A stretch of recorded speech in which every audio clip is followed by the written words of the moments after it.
Danas hoću da budem malo ono, kao naučnik. Danas hoću da budem doktor. Te šta ću kuću, izjavio sam ovako. Ovako sam izjavio. Bolje pivo nego Valium. Bolje biti pijan nego šizofrenčar. Hoćemo li demantovati? A ne znam. Valium nije za šizofreniju. Ni serupin, a zaboravio da kažeš, ja pijem serupin sa Valiumom. A već sam jednom pokazala da je to za panične napade. Baš na papiru stoji moje ime i prezime i piše panični napad, kad sam jednom od više puta iz početka išla u hitnu pomoć. Panični napadi, kao što sam objasnila, zaista su teški. Ne znam koliko ljudi nakon onog prokletog rata već dole boluje, a mnogi od njih počeli su da boluju od šizofrenije. Stoga ti si uvredio jedno možda treći deo Hrvatske, Bosne i Srbije. A šta reći tebi, humanitarcu? Sad, šizofrenija znači da menjaš ličnost. Nekad si nasmijan previše, nekad si ljut previše, vidiš stvar, na primjer gledaš u tvoju kozu tamo i vidiš Maricu. Vi znate ko je Marica? Pa ona sa slike Marica što je ušla već u punu kuću.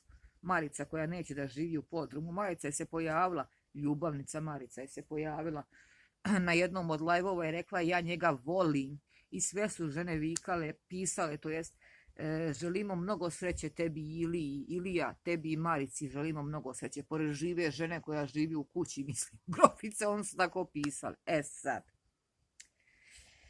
Ne znam, ja tebe ne mogu da nazovem ni šizofrenčarom. Jer ja ne bih da uvredim osobe koje zaista boluju od šizofrenije. To je opaka bolest. Ali ajde, ti si human čovjek, tebi se to može, mislim.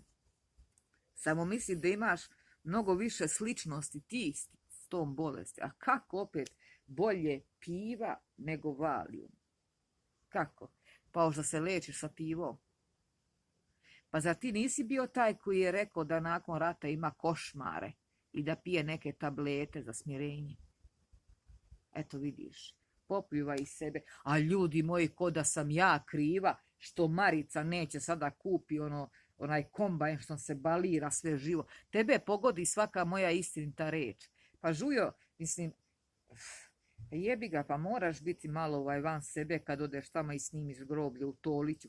Te jedno veče se smeješ, drugo veče si pijen, a da ti si isto čovjek i od reči. Ti si onaj koji je rekao da više ne ponavljamo ko papagaji, da ne bi nikad povrijedio svoju obitelj, pa si dokazao javno da jesi. A ja zaista mislim, ne znam, ti si onaj koji praktički vidi ono što ne postoji. Pa gdje je bolan obdukcija od one kokoške? Ti si obećao tvojim prateljkama, svima, pa ne znam, ja ne vidim kokoške tamo, ne vidim neku mafiju da tamo nosi kokoške i zakopava. Ja vidim stvari realno kako stoje. Vidim jednog sredovečnog čovjeka koji, eto, jedno vrijeme pluje po svima. Drugo vrijeme je raspoložen pa peva čovjek sam sa sobom. Treći put kaže ja sam najsrećniji, meni je Marica i više nego obitelj. Možda zamislite vi to, mislim, sve to stoji tamo. Pa kaže ja sam Milku tero iz mog kafića, još se nismo dobro poznali, pa poslije toga se me zavoleo, pa i dalje idem u Tolić, pa ću da pravim majice. Pa Žujo, mislim, pa nemam kuću, pa država da ti da kuću. Ti si sve ono što mi ovdje, a naročito ja nisam. Jesam ja kriva sad što tebi ne sviđa ni ta kuća sa podrumom? Jel te možda pogodila istina što spavaš u podrumu? Pa to je činjenica, Žuljo, nisi tamo sam na udbini, znaš. Ti si, ali si jedini čovjek koji ima ženu i ljubavnicu. Pa jebi ga, mislim, pa ne mogu ti ja sad dati kuću, a država neće ti da veću. Pazi ovo, mislim. Vi ste se tamo praktički uselili, ima vas, koliko ima na tom spratu, ima vas grofica 4,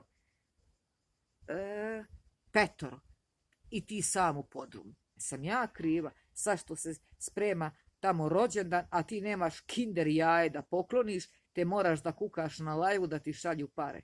Pa Žujo, mislim, Pa ti hoćeš da budeš moj doktor, zamisli to, a 2 razreda osnovne škole nemaš. Hajde da si rekao nešto što je istina, pa ono, hoću da zadrmam jebote. Ja sam Žujo, ja sam legenda, hoću da zadrmam. Hoću da vratim one koje su mi slale pare na live, koje pomažu mom kanalu, a sve te ne znaju da ti sam YouTube plaća, ne, po pregledima. Sad, praktički ti reklamiraš mene. Ako me već reklamiraš, nemoj da reklamiraš. Već ste mi promenili nacionalnost. Bilo je da sam Romkinja, pa je bilo da imam 5 dece, pa je bilo da imam 1 dete, pa je bilo ovo, pa je bilo ono.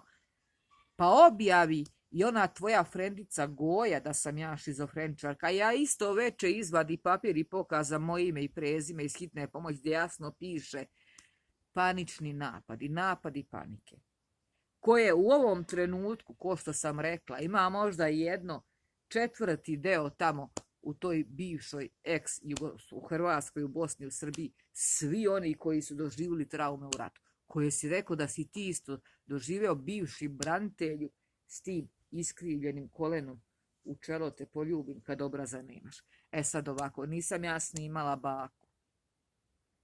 Nisam ja živjela od bake bankomata. Šta će Bolan sutra reći ti si kao srećni deka, kaže, ćao, ja sam, moje ime je ovo ono, šta ti radi, rote, šta ti radi deda, moj deda može 4 puta, nisam ti ja popljuvala nikoga, nego Stiba, Marce, objavi se na jednom od tih njegovih klipova, reci mu opet da ga voliš, mislim, pa zar ne vidiš da je u paničnom stanju? A ljudi dole i previše koji te gledaju, šta radiš? Pa nisam ja kriva, Žujo, što sad tebi treba onaj đavo što im balira. Pa pre neki dan objavi, kaže, nisu mi došli, ne treba zavisiti ni od koga. Moram ja sam da kupim sebi ono što im balira. Pa jesam ja kriva što nemaš para, država više neće da ti da, a te tvoje neće da ti šalju. Pa imaš tamo Maricu, pa ne kupuje ona, pa čuj bola. Pa ja nikad nisam rekla, evo, ovo je novi zet ovog Zorinog kanala, jer ne postoji, nikad neće da postoji, shvataš, Žujo, ja idem mojim putem. Ti si bolan sredovečni čovjek koji za svojih 50 banki nije uspeo, a toliko se hvali da je vredan, da je veliki radnik, da se muči, a nisi uspeo jednu kuću, jedan mali stan da kupiš. Pazi, jednu garažu da kupiš. Nisi uspeo taj podrum da kupiš u kom spavaš. U kući neće da te trpi, neko te se kriješ tam po kolima da praviš lajvove i postao si žigolo sad, te nalaziš nove dame bankomate da ti plaćaju. Shvataš? Ja sad ne znam da li se Marica umorila da ti plaća, da li je ta ljubav pukla, ali ti već izjavljuješ da si tu danima sam, pa sam ti ja kriva, Žujo, bolan. Pa Žujo, pa nisam ti ja kriva. I sad kuću, šta ću? Hoću da bude malo zanimljiv, a nemaš ni malo zanimljivosti u sebi, te opališ po meni, ali sasvim nešto netačno. Imaš Google, bolan. Gde ti je onaj frendić iz apoteke što ti daje Rivoltir bez recepta? Eto, pitaj njega zašto je Valium. I zaboravio si Serupin. Shvataš? Zaboravio si, Žujo. Sad, ti si labilna osoba koja je praktički ubelio se onu sliku dok si bio tamo, dok su ti vadili, ne znam šta bi žučno stanje. I da bi rekao, ja više nikad neću popiti, niću više ikad zapaliti cigaretu, jer treba biti čovjek od reči, imati svoje ja, trebaš imati čvrst karakter, a bolan tebi karakter mekaniji materiemi, mislim, mekaniji od moje spužve s kojom ja perem suđe.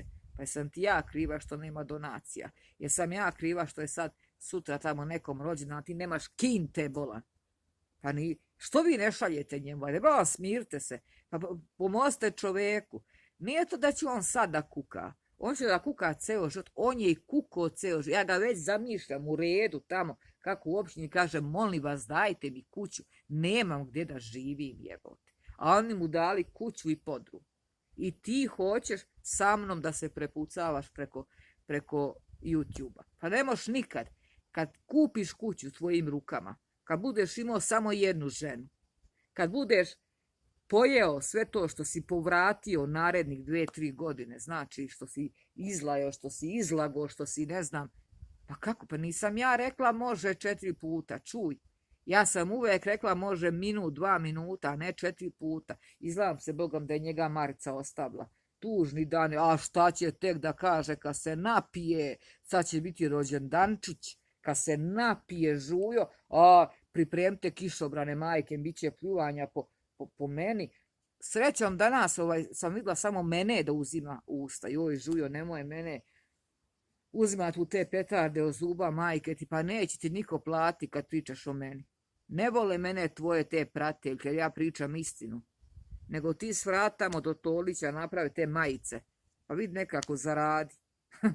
Pa potroši bar na pivu ko što si ceo život. Kaže, ja sam radio ceo život. Pazi, ceo život. A nisam uspeo jedan stančić. Jedan mali stančić. Nisam uspeo jednu garažu da kupim. Šta reći o tebi? Moj Žujo. Samo ti pričaj. samo ti pričaj. A šta ćemo ako tamo neka od tvojih prateljka ima neka familija koja nije dobro, koja ima probleme? A? Onda si uredio i njih. Šta ćemo onda? Pa ti, hoće on da bude moj doktor. Pa čoveče, ti ne znaš ni, pa ti jebote, pa ja ne znam za je. Pa mislim, sram da te bude Žujo što pričaš neistinu. Bar nešto reci što je istina, jebote.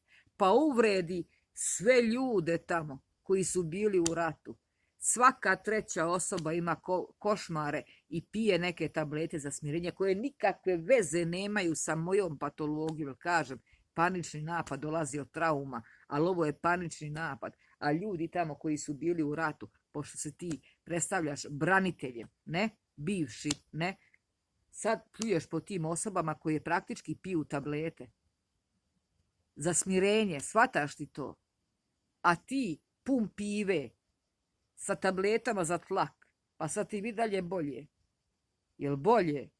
Jeboga ti, nego ti postigni ovo što sam ja postigla, pa ćemo onda da pričamo, znaš, ali tebi neće treba 3 života da živiš da bi ti svojim rukama kupio kuću, nego samo tamo možda pričaš. I čovjek je nešto fiksiran sa Nike čarapama. Aman Žujo, Nike čarape koštaju euro, to ti je Nike od Kineza bolan, ali fiksiran sa Nike čarapa, pazi, Nike čarape jebote. Haj ljudi moji, skoro 13 minuta, ja vas pozdravljam, šta reći jebiga. Smejte se, eto, još jedna Žujina izvala, mislim, nego ja zahtevam obdukciju od kokoške, koju još nisi, pa vidi se čovjek da lažeš, kad zineš ti bolan, lažeš, samo kukaš bolan.